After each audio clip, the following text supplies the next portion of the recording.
You're here. Welcome to the Masterminding Success podcast. They say if you want to be successful in business and in life, then surround yourself with successful people. So pull up a seat. The mastermind is about to begin.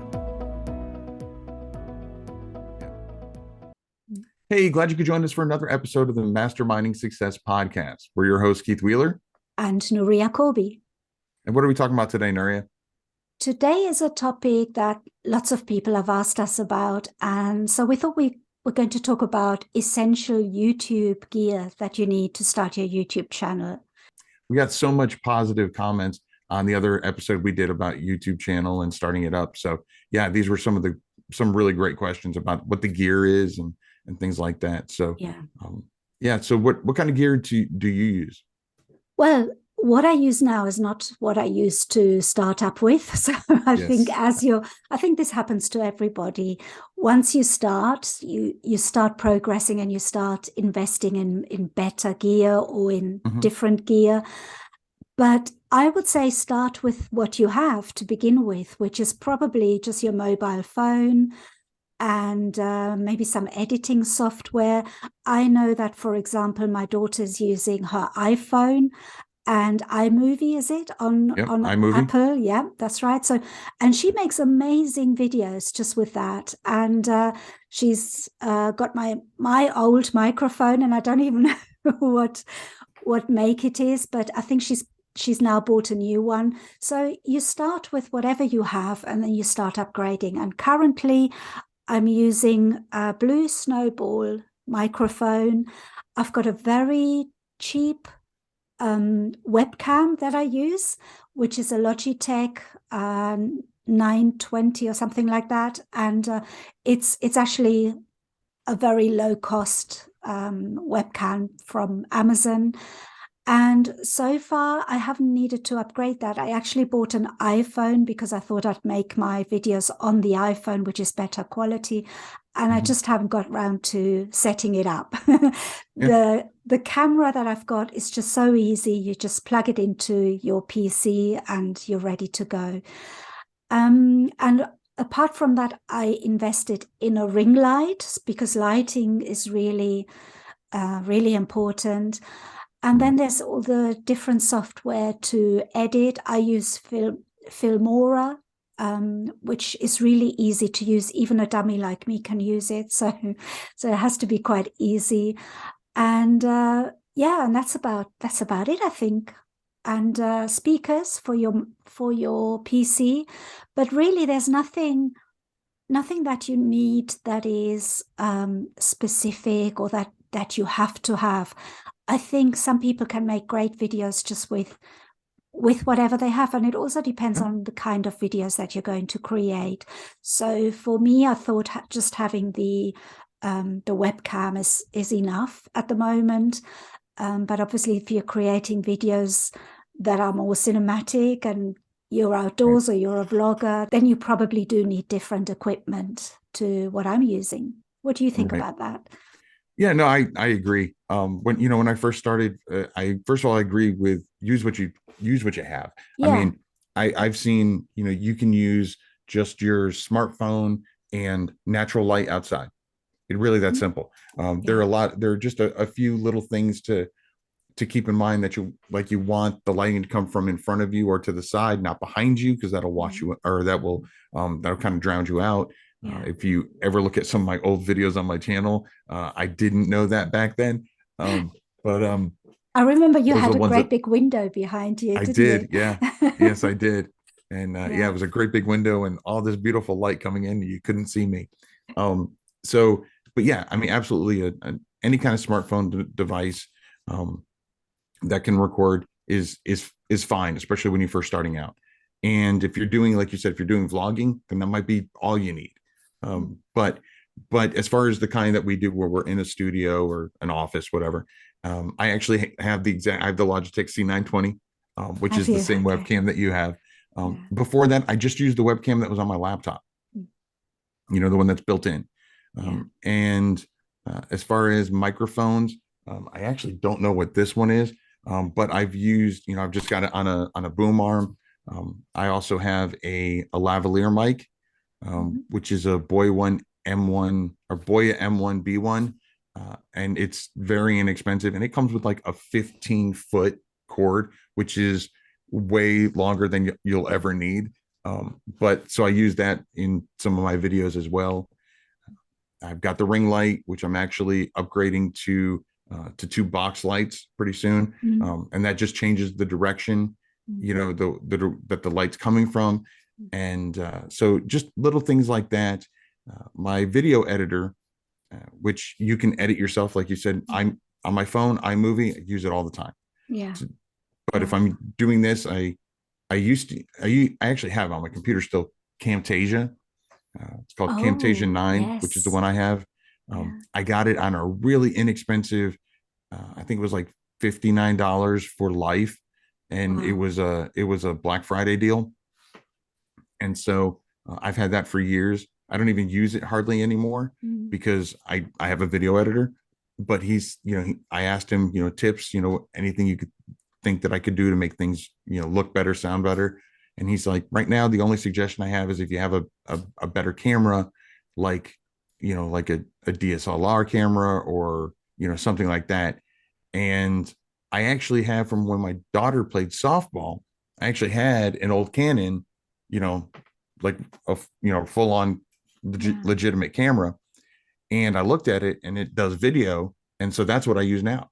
So I didn't even have to buy anything else. So again, look at what you have. Maybe even things that you have that you don't use anymore. Like I said, that camera is probably 10 years old. And he said the videos look 10 times better, even though they look great the way they are now. Like, you know, with the C920 that you and I are both using right now. And then you can always add in little ambient things like right now, for those people who are watching this on the YouTube channel, as you can see, Nuri has some lights in the back that change colors, you know, little things like that. The little marquee that, you know, that says the home box, like and subscribe, you know, little Which things I like that. Which I forgot to switch on today, by the way. I'll tell you, I actually had one of those. My daughter broke it, so I need to get a replacement. But yeah, I mean, I actually found that sometimes when I had it, when it was flashing, it would actually distract people. So I had to make it like one solid color. So when you're starting out your YouTube channel, and as you're going, you're going to learn things. Your viewers are going to tell you stuff. You're going to see things on your own. And, you know, there's no one size fits all. What works for me may not work for Nuria, and what works for Nuria may not work for you, you know? So it really, these are just ideas. These are things that are fairly inexpensive.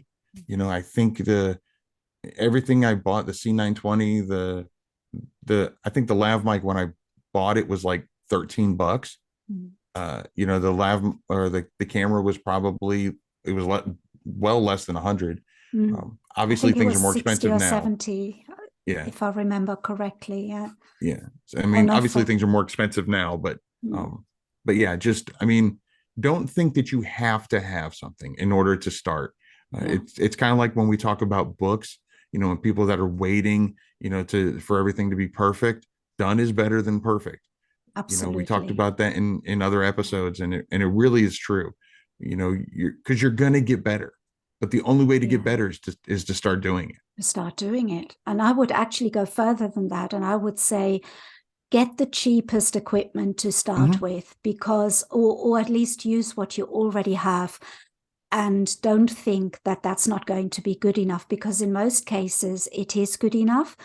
And it teaches you the processes, first of all, you know, because you might have a really great camera, but if you're not good at editing, or you haven't got an editor, or you don't know how to set up your environment, then a good camera isn't going to help your video. Or if you have a script that isn't, I mean, I remember my first videos, I used to repeat myself so many times, to the point where people used to say, oh my God, you could have made that video 5 minutes long, and instead it was half an hour. So you learn as you go along. So when you're first starting out, you're going to make lots of mistakes. You're going to not even know what you're doing half the time. And you don't need expensive equipment to do that. You just need very cheap equipment and a lot of practice. And I would suggest, if you're starting a channel, don't worry about the equipment as much as about what you're going to talk about and how you're going to present it, and work on that rather than the equipment. But then I would also say, make sure that your equipment is user friendly, something that you don't have to learn to use or Right. to take a course in to be able to use. Because I remember I had that problem with editing at first. I found most editing programs really difficult, and I couldn't quite understand. And when I found Filmora, that then became, especially when I got it at the beginning, it wasn't as, it didn't have as many features as it has Right. now. So it was simpler to use, and I got used to it easier. And now it has add-ons that you can add on every time. So you can still start out with it being fairly simple to use. Mm-hmm. And then as you get better and as you practice, you can then add more complicated things onto it. But really just use whatever is easiest and whatever gets the job done. And that's the main advice I can give everybody. It doesn't need to be complicated. It doesn't need to be high tech, because you can improve in time. And a lot of times, some of you will start a YouTube channel and then start it and then decide that it's not really for you. That can happen as well, right. you know. So you don't really want to have a lot of expensive equipment going to waste. That's not going to happen a lot, but to some it might happen. So right. For that reason, I'm thinking it's best to start with what you already have, or something that's not very costly and can be done on a low budget. I think that would be my advice. But yeah, I think, you know, if you have got a big budget, of course, that's nice. But I think, you know, just try it, give it a try. Like you said, Keith, you know, done is better than perfect. I always remember that. Yeah. Because that's the most important thing about it. If you don't get started, then nothing happens. So you have to start. Yeah. And you brought up a really good point, is that, being a YouTube creator or any kind of video content creator is not for everyone, know? And so even if you do have a huge budget, why waste the money on something that you might not enjoy? Why put all this investment into it? And even something like video editors. I enjoy editing videos, but I ended up hiring a video editor 3-4 years after my channel started. So, a long while after, just to kind of save up some time and that I could spend doing other things.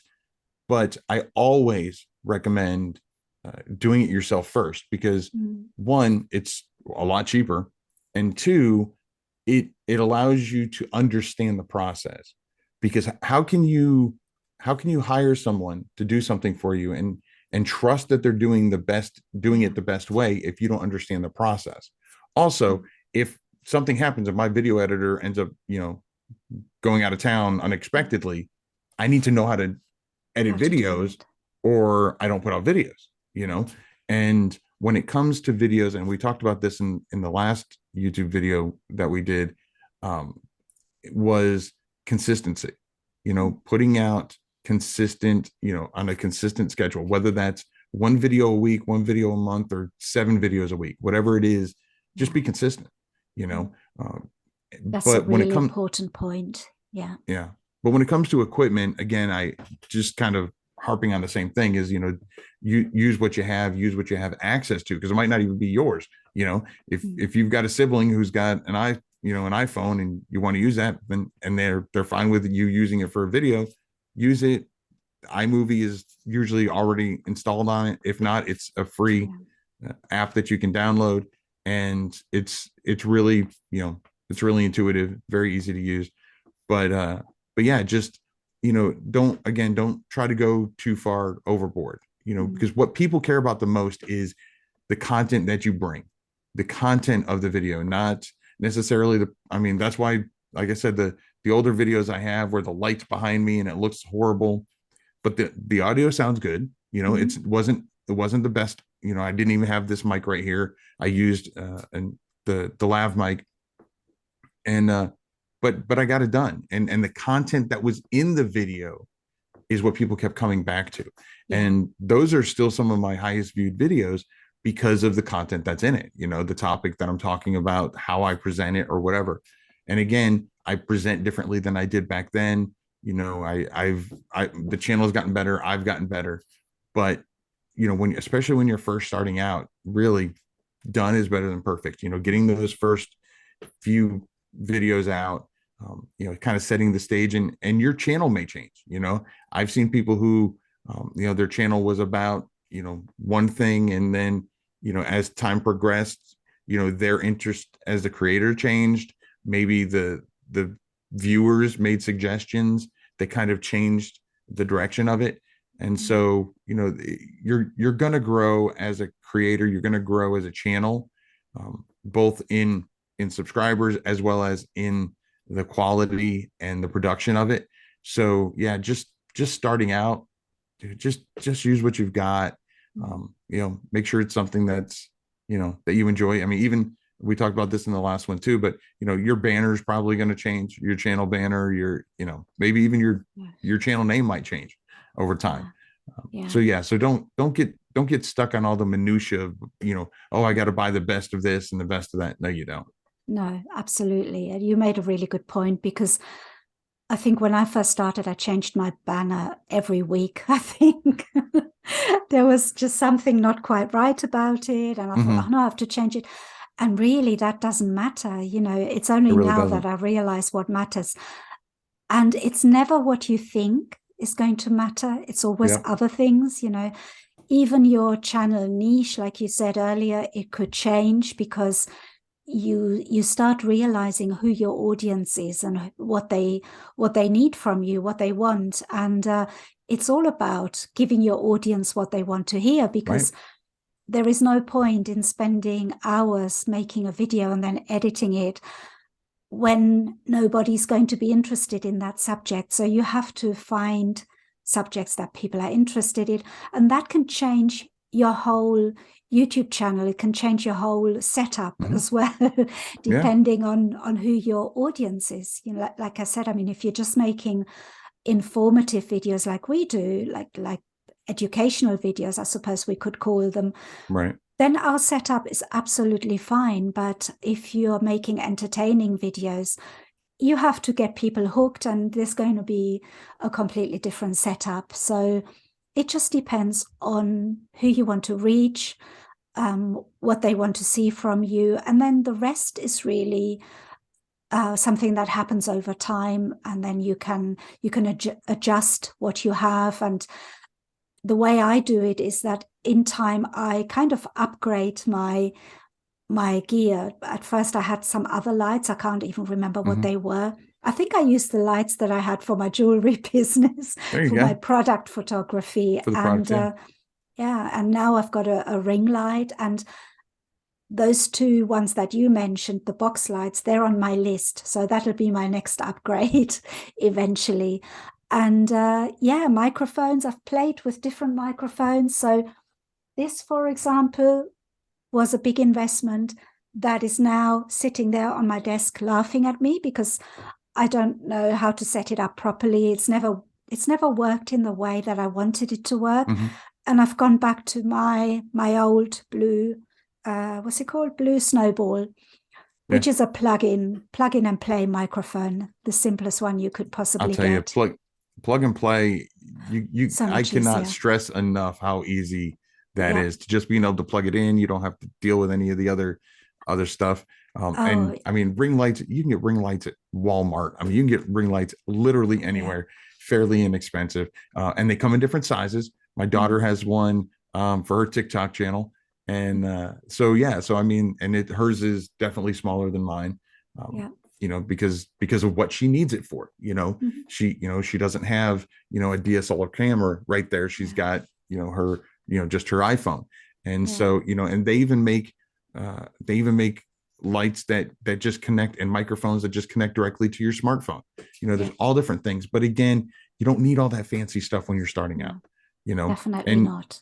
And getting to what you were saying about topics changing and your channel changing, perfect example that we've run into recently over the last few years is how our channels have changed because of because of the lockdowns and things like that. More people were Yeah. home, they were watching our channel more, but they had different interests, similar interests, obviously. I mean, we didn't go from, talking about books to talking about, jewelry, but it did kind of change the types of videos that we do, and at least periodically. And so you need to, if you want to do this for the long haul, you need to be open and flexible to changing a little bit, because again, without your audience, you're just talking to a camera, and and it's just you and the camera, and you're not going to get views. So you really need to know your audience, and I say that not as a deterrent, but more of as an encouragement to know that that's what's important. That, again, going back to what I said before, that it's the content that you provide and who you're providing it to. Don't read into that, oh, well, now I need to spend the next year learning about my audience. No, you don't. The best way to learn about your audience is to create content and have them respond. Yeah. And be open to the idea that your content can change. I started my channel as a blogging channel. I wanted to teach people how to start a blog, and look where that ended up. So that completely changed. And I'm still evolving. I'm still changing. I'm still looking at the videos that perform better for me, and I try and make more of those, because I know that's what the audience wants. So there is, sometimes there's an overlap, and then you go back to things you were doing before.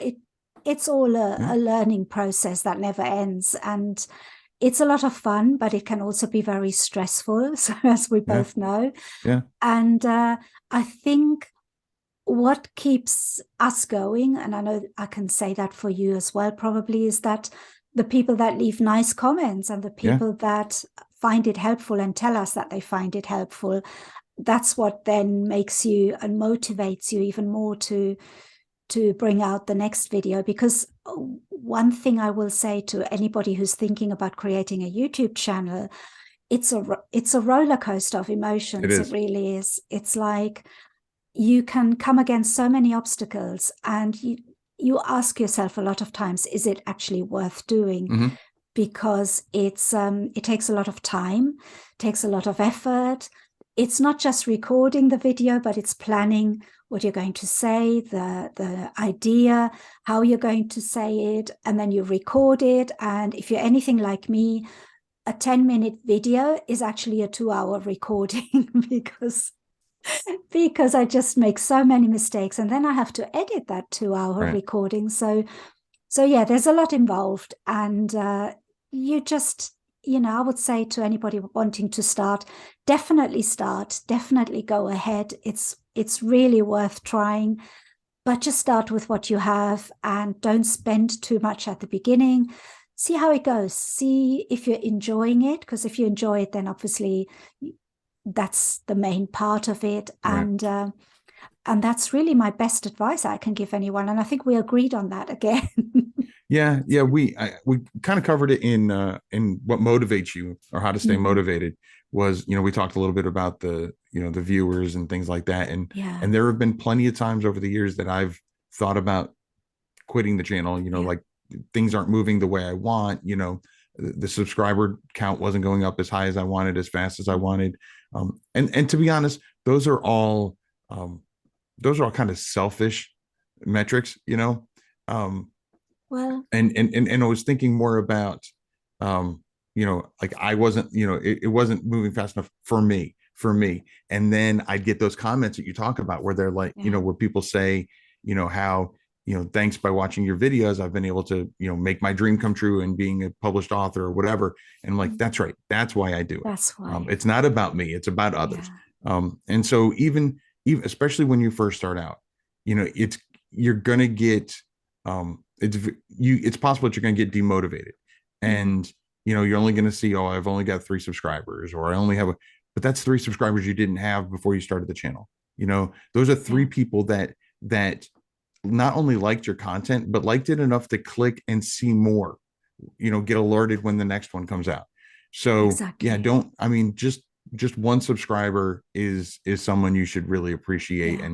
And so many times customers. My most loyal viewers are the ones that have been with me since the beginning, Yeah. and those are the ones that comment on every single video, watch every single video, make suggestions, come to my defense if if I get a negative comment on the channel, which again, it's just par for the course. That That's you're going to part get of those. Some people just like to complain, it. and to be honest, many times, and this is one of the areas I know you and I do disagree about, many times I just leave them there because it's still engagement as far as YouTube is concerned.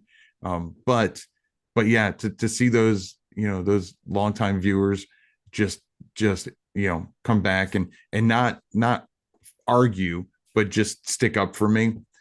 Just again, it's like That's having an old nice. friend, Yeah. Yeah, I think you made a really good point there. And from that, I would also say to people, don't get too hung up on the analytics and the Oh yeah, statistics, because you are just going to, it's what you said earlier about, you were doing it for selfish reasons, but it's not actually selfish. It's because we've been told that you need a yeah, lot of followers to be successful on YouTube. You need to have so and so many watch time hours yep, or whatever. And when you look at those things, then it's very easy to feel demotivated and yep, to feel, because there are always things that happen on a third party platform, which YouTube is. It's not your platform, it's right, YouTube, which belongs to Google. So whatever happens on that platform, it affects you. And I think I changed my view on my channel a while ago, because I was like that. I was thinking, oh no, how many subscribers have I got? yep, How long have they been watching my videos? Have I got a point in my videos where it tails off? Why is that? Should I analyze it more? And right, you can get really bogged down on things like that and waste valuable time that you could be spending making a new video or doing something else that's creative. And I think what I do now, and I think this is good advice, I hope, I look at my YouTube channel as something to support my followers in another way. So I have the website, I have my Facebook group, and I have the YouTube channel too, to support the people that are following me if they have questions. And I like to make videos that are informative and that teach something. And that's what I focus on now, rather than how is my channel doing? How many followers have I gained this week? How many have I lost this week? mm-hmm, I don't look at that so much. I look at the engagement and the community that I'm building with it. And the funny thing is, since I've been doing that, it's actually been better, I think, right, in terms of community. YouTube hasn't rewarded me for that. In fact, I don't earn as much on YouTube now as I used to, with a lot less yep, followers. So I don't know why that is, but I don't mind, because for me, it's more important that I have a two-way communication right, system with my followers. That's more important to me. So I think, don't look at YouTube as, well, it's easy to say that. You probably probably people do look at it as a way to create a second income stream. For me, it's not that anymore. For me, it's more of another platform that I have to sort of build my brand and communicate with people. Do you think that's a valid point? Can you I relate to do, that? I believe it or not can relate quite a bit. Okay. And don't feel bad. You're my channel has gotten bigger, and yet the paychecks has gone down too. So Mm, it's got to be a YouTube thing. yeah. But uh, I think it goes back to what you're saying. It's a third party platform. You're Yeah. playing in their sandbox, and Exactly. after many years of doing this, I use Amazon, I do YouTube, I do a bunch of different things, and all of them are third party platforms. Mm, And so what I learned is, um, getting back to what you're saying, I don't want it to be my full time income. I don't want it to be to take the place of my full time job, because when I say that, I want it to be a piece of the pie. yeah. I don't want it to be the whole pie, because if YouTube decides that they don't like me anymore, or they don't like my channel anymore, and it's gone, that's a huge, that changes everything. That's a drastic, Exactly. life-changing Yeah. event that I don't want to have happen. And Yeah. so again, now it's just a piece of the pie. It's, I've got a bunch of different, things that I do, and things financially, and just everything from stress and everything else has just gotten so much better by changing my mentality. Because I was that person. On my phone. I had the YouTube Studio app, and I would look at the analytics, and I still look at it from time to time, and I still look at my click-through rate and things, my click-through rate to see if my thumbnails could be better, that kind of stuff, to help guide me with ideas for what other videos I should do, those kind of things. But as far as the deep dives that I used to do, and like you said, is there, and I'll look sometimes to see if there's a drop off, if it's consistent across a couple, maybe there's something I'm saying that I could say better or whatever. But not like I used to. I would spend hours every day looking at that kind of stuff. And now I don't spend an hour a week looking at it. I'll glance at it. I'm like, oh, this this thumbnail did a really good job. Maybe I'll do something similar in the future. But that's really it.